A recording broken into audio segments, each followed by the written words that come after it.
Hi hello welcome back to my YouTube channel Geetanjali ಕ್ರಿಯೇಷನ್ಸ್ಗೆ ಸ್ವಾಗತ. ಎಲ್ಲರೂ ಹೇಗಿದ್ದೀರಾ ಗೈಸ್? ಐ ಹೋಪ್ ಎಲ್ಲರೂ ಚೆನ್ನಾಗಿದ್ದೀರಾ ಅಂತ ಭಾವಿಸ್ತಾ ಈ ವ್ಲಾಗ್ನ ಸ್ಟಾರ್ಟ್ ಮಾಡ್ತಾ ಇದ್ದೀನಿ.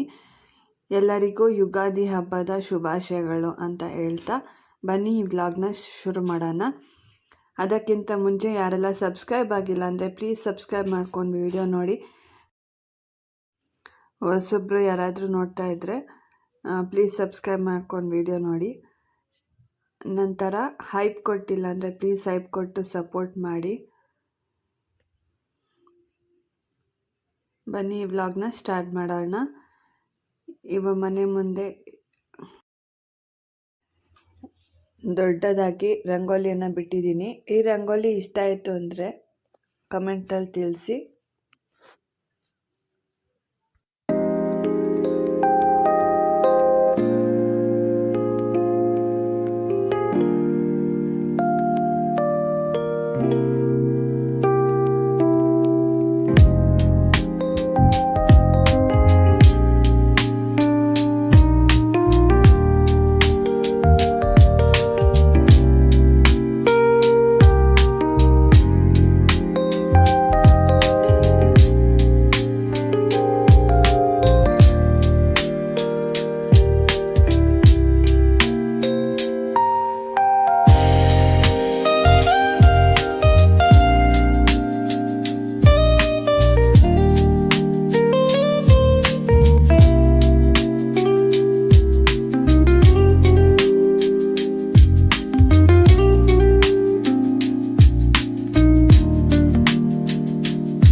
ಬಾಗಿಲ ಹತ್ರ ಈ ಥರ ಪುಟ್ಟದಾಗಿ ಒಂದು ರಂಗೋಲಿ ಬಿಡಿಸಿದ್ದೆ.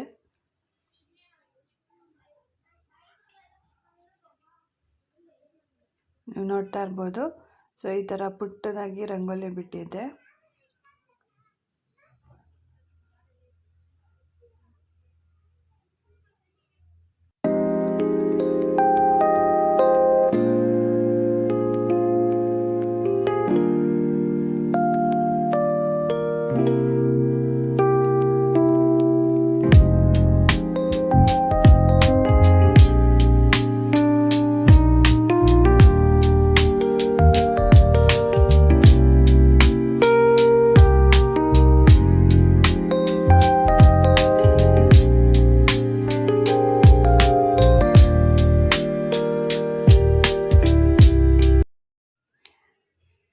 ಸೊ ನಂತರ ಯುಗಾದಿ ಹಬ್ಬ ಅಂದ್ರೇ ಒಬ್ಬಟ್ಟು ಅಲ್ವಾ, ಒಬ್ಬಟ್ಟು ಸ್ಪೆಷಲ್ ಆಗಿರುತ್ತೆ. ಹಾಗಾಗಿ ಒಬ್ಬಟ್ಟು ಮಾಡ್ಕೊಳ್ತಾ ಇದ್ದೆ. ನಿಮಗೆ ಒಬ್ಬಟ್ಟಿನ ರೆಸಿಪಿ ಬೇಕು ಅಂದರೆ ಕಮೆಂಟಲ್ಲಿ ಬಾಕ್ಸಲ್ಲಿ ತಿಳಿಸಿ. ನಾನು ಖಂಡಿತ ಮುಂದಿನ ವಿಡಿಯೋದಲ್ಲಿ ಯಾವಾಗಾದರೂ ಶೇರ್ ಮಾಡ್ತೀನಿ.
ಒಬ್ಬಟ್ಟಂತೂ ತುಂಬಾ ಚೆನ್ನಾಗಿ ಬಂದಿತ್ತು ಟೇಸ್ಟು.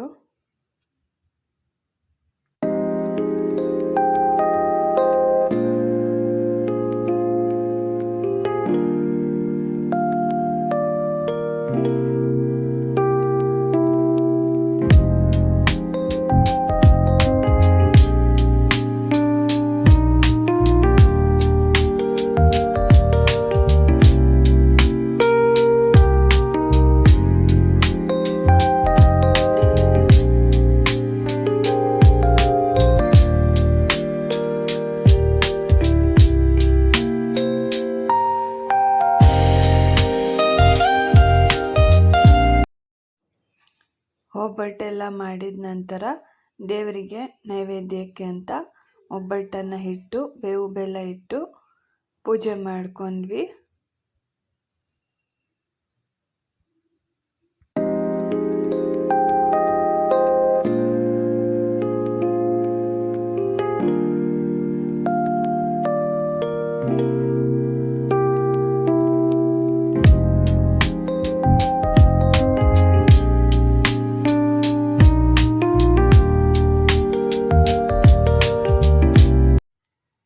ಪೂಜೆ ಎಲ್ಲ ಆದ ನಂತರ ಅಡುಗೆಗೆ ಸ್ಟಾರ್ಟ್ ಮಾಡಿಕೊಂಡೆ. ಅಡುಗೆ ನಾನು ನುಗ್ಗೆಕಾಯಿ ಸಾಂಬಾರು ಮಾಡಿದ್ದೆ. ಅದ್ರ ರೆಸಿಪಿನ ಇವಾಗ ಹೇಳ್ತೀನಿ ಹೇಗೆ ಮಾಡೋದು ಅಂತ. ಒಂದು ಜಾರಲ್ಲಿ ನಾನು ಕಾಯಿ ತುರಿಯನ್ನು ಸೇರಿಸ್ಕೊಂಡಿದ್ದೀನಿ.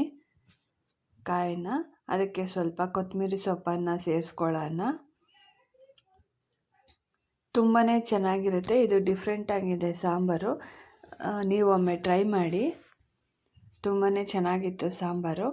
ನಾನು ಸ್ವಲ್ಪ ರುಬ್ಬಕ್ಕೆ ಮಸಾಲೆಗೆ ಈರುಳ್ಳಿ ಹಾಕ್ಕೊಂಡಿದ್ದೀನಿ. ಒಂದು ಅರ್ಧ ಈರುಳ್ಳಿ ಆದರೆ ಸಾಕು.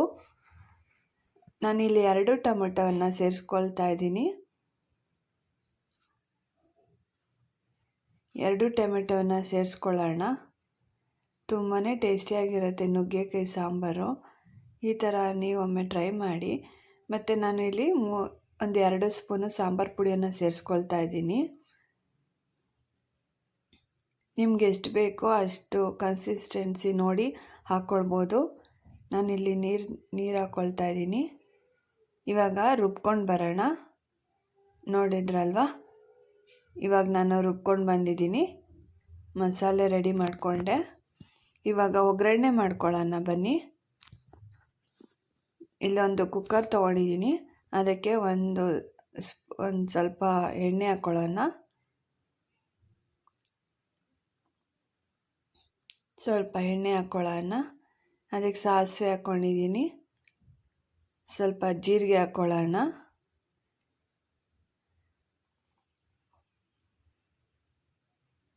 ಸ್ವಲ್ಪ ಜೀರಿಗೆ ಹಾಕ್ಕೊಂಡಿದ್ದೀನಿ.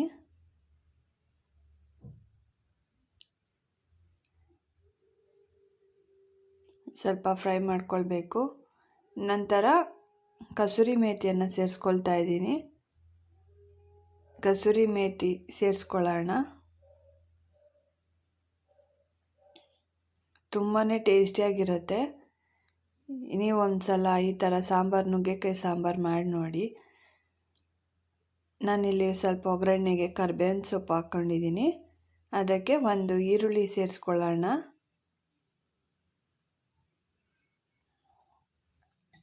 ಈರುಳ್ಳಿ ಸೇರಿಸ್ಕೊಳ್ಳೋಣ.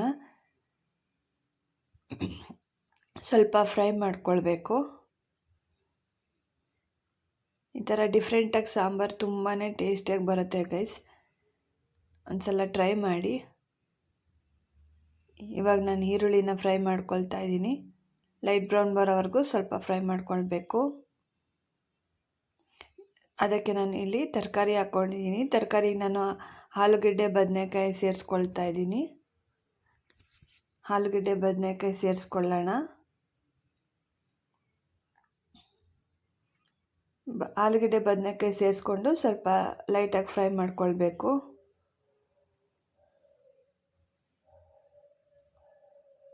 ತುಂಬ ಡಿಫ್ರೆಂಟಾಗಿರುತ್ತೆ ಟೇಸ್ಟು. ನೀವು ಒಂದು ಸಲ ಈ ಥರ ರೆಸಿಪಿ ಟ್ರೈ ಮಾಡಿ. ನಾನು ಈ ರುಬ್ಬಿದ ಮಸಾಲೆನ ಸೇರಿಸ್ಕೊಳ್ತಾ ಇದ್ದೀನಿ. ಸ್ವಲ್ಪ ಮಿಕ್ಸ್ ಮಾಡ್ಕೊಳ್ಬೇಕು.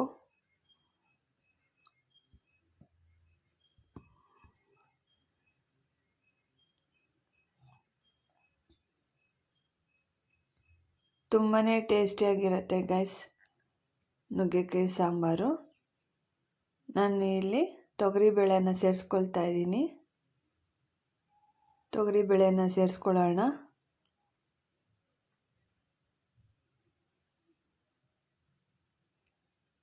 ತೊಗರಿಬೇಳೆನ ಸೇರಿಸ್ಕೊಂಡು ಇವಾಗ ರುಬ್ಬಿದ್ನಲ್ವ ಮಸಾಲೆ, ಅದನ್ನು ನೀರನ್ನು ತೆಗೆದುಕೊಂಡಿದ್ದೀನಿ. ಅದನ್ನು ಸ್ವಲ್ಪ ಮಿಕ್ಸ್ ಮಾಡ್ಕೊಳ್ಬೇಕು.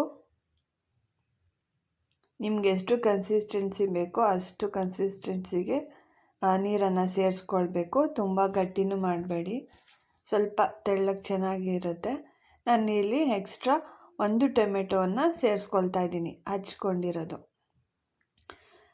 ಸಣ್ಣಗೆ ಹಚ್ಕೊಂಡು 1 ಟೊಮೆಟೊವನ್ನು ಹಾಕ್ಕೊಳ್ಬೇಕು, ಚೆನ್ನಾಗಿರುತ್ತೆ ತುಂಬ.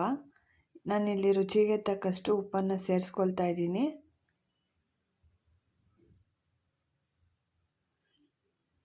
ರುಚಿಗೆ ತಕ್ಕಷ್ಟು ಉಪ್ಪನ್ನು ಸೇರಿಸ್ಕೊಂಡಿದ್ದೀನಿ. ತುಂಬಾ ಟೇಸ್ಟಿಯಾಗಿರುತ್ತೆ. ಇವಾಗ ನಾನು 2 ವಿಷಲನ್ನು ಕೂಗಿಸ್ಕೊಳ್ಳೋಕ್ಕೆ ಇಟ್ಟಿದ್ದೀನಿ. 2 ವಿಷಲ್ ಕೂಗಿಸ್ಕೊಳ್ಳೋಣ.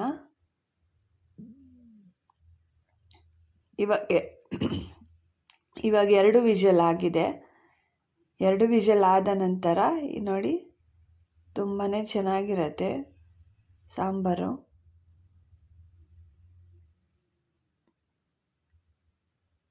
ಸೊ 2 ವಿಷಲ್ ನಂತರ ಕೂಗಿಸ್ಕೊಂಡು ಆಮೇಲೆ ನುಗ್ಗೆಕಾಯಿಯನ್ನು ಸೇರಿಸ್ಕೊಳ್ಬೇಕು. ಆವಾಗ ಟೇಸ್ಟ್ ಅಂತೂ ತುಂಬಾ ಚೆನ್ನಾಗಿರುತ್ತೆ. 2 ವಿಷಲ್ ಕೂಗಿಸ್ಕೊಂಡು ನಂತರ ನುಗ್ಗೆಕಾಯಿನ ಸೇರಿಸ್ಕೊಳ್ಬೇಕು. ಸ್ವಲ್ಪ ಕುದಿಸ್ಕೊಳ್ಬೇಕು. ಸಾಂಬಾರಂತೂ ತುಂಬಾ ಟೇಸ್ಟಿಯಾಗಿ ಬಂದಿತ್ತು, ಚೆನ್ನಾಗಿರತ್ತೆ. ನೀವು ಒಂದ್ಸಲ ಟ್ರೈ ಮಾಡಿ.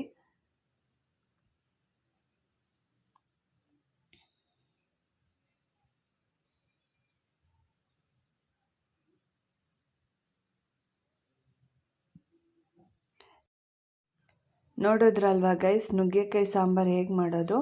ನಾನಿಲ್ಲಿ ಊಟಕ್ಕೆ ಅಂತ ಯುಗಾದಿ ಹಬ್ಬ ಅಲ್ವಾ, ಅದಕ್ಕೆ ಸ್ಪೆಷಲಾಗೆಲ್ಲ ಮಾಡಿದ್ದೆ. ಚಿತ್ರಾನ್ನ ಮಾಡ್ಕೊಂಡಿದ್ದೆ, ಮೊಸರು ಇಟ್ಟಿದ್ದೀನಿ. ಅದಕ್ಕೆ ಕೋಸಂಬರಿ ಮಾಡ್ಕೊಂಡಿದ್ದೆ, ಬಜ್ಜಿ ಮಾಡಿದ್ದೆ,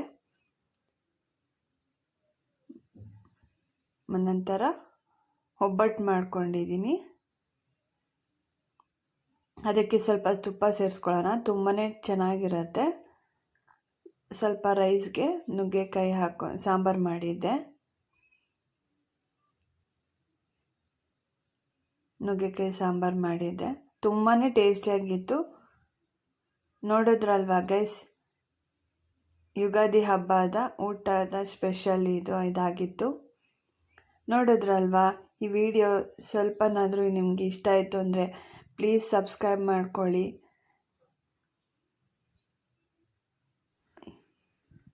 ಎಲ್ಲರಿಗೂ ಮತ್ತೊಮ್ಮೆ ಯುಗಾದಿ ಹಬ್ಬದ ಶುಭಾಶಯಗಳು ಅಂತ ಹೇಳ್ತಾ ಈ ವಿಡಿಯೋನ ಇಲ್ಲಿಗೆ ಎಂಡ್ ಮಾಡ್ತಾ ಇದ್ದೀನಿ. ಮತ್ತೆ ಭೇಟಿಯಾಗೋಣ. ಅಲ್ಲಿವರೆಗೂ ಧನ್ಯವಾದಗಳು.